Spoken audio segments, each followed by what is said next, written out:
No,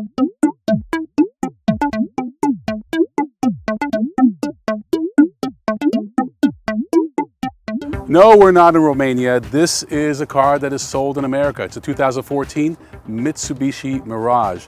Yes, it might look like it was built in East Europe, but it's actually built in Japan. And Mitsubishi likes to say this is a small car for a big life, fun and affordable.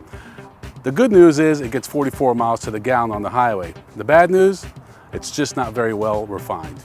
Mitsubishi is a brand that has certainly had its struggles in America in recent years. Sales have declined, and the brand is struggling just to stay alive. They're really hoping that reviving an old nameplate, Mirage, is going to help with some brand recognition and draw some new younger buyers into the brand. This is a really interesting segment. A few years ago, it almost didn't exist. Now you have multiple entrants, including the Mazda 2 and Toyota Yaris, just to name a few. So this is the Mirage, and it's very affordable, which is a good thing. And we're going to kind of dive into what's under the hood and what's on the inside. Mitsubishi likes to say the Mirage is available in 8 vibrant colors, including this, which is known as Kiwi Green. I don't know about you, a little too bright for my liking. One thing that is not fun are these 14-inch wheels. I haven't seen 14-inch wheels standard on a vehicle in a long time. They just don't make for a very good driving vehicle, but they do help you get great fuel economy. One of the ways that Mitsubishi is able to achieve class-leading fuel economy of 44 miles to the gallon on the highway and 37 in the city is by removing one of the cylinders. Most of the competitors have 4-cylinder engines. This is a 1.2-liter 3-cylinder MyVec engine that produces just 74 horsepower and 74 foot-pounds of torque. The Mirage is a front-wheel drive, 5-passenger, 5-door hatchback. Standard transmission is a 5-speed manual, and for an extra $1,000 you can get the optional CVT, or continuously variable transmission. That's a transmission that enables you to get this great fuel economy.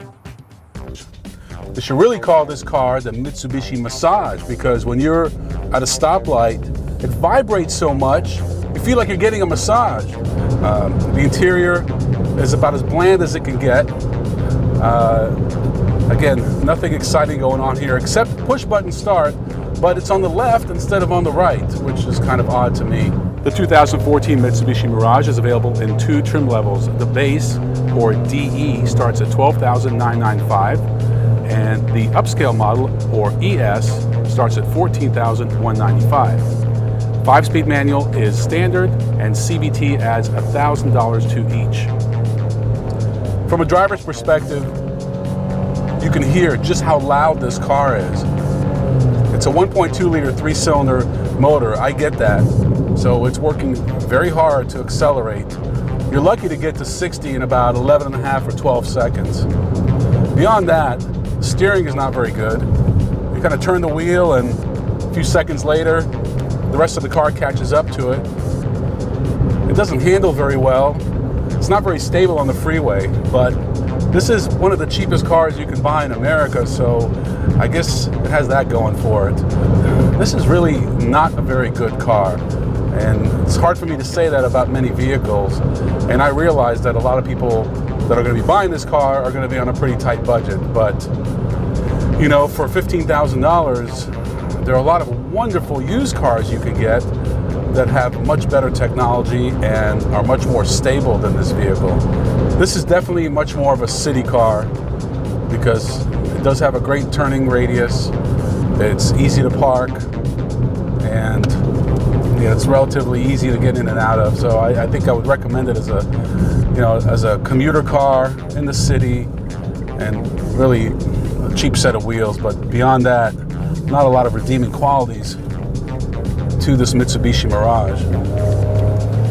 So there you have it, the 2014 Mitsubishi Mirage. Certainly one of the most affordable vehicles in America and one of the most fuel-efficient vehicles in America. Both are good things, but unfortunately, it's just not a very good driving vehicle. I wouldn't want to have to live with this thing day in and day out, especially driving on the highway. It's an okay city car, okay kind of a short commuter car, but overall, I think you have several better options in the segment, and you have some great used car options for the same amount of money.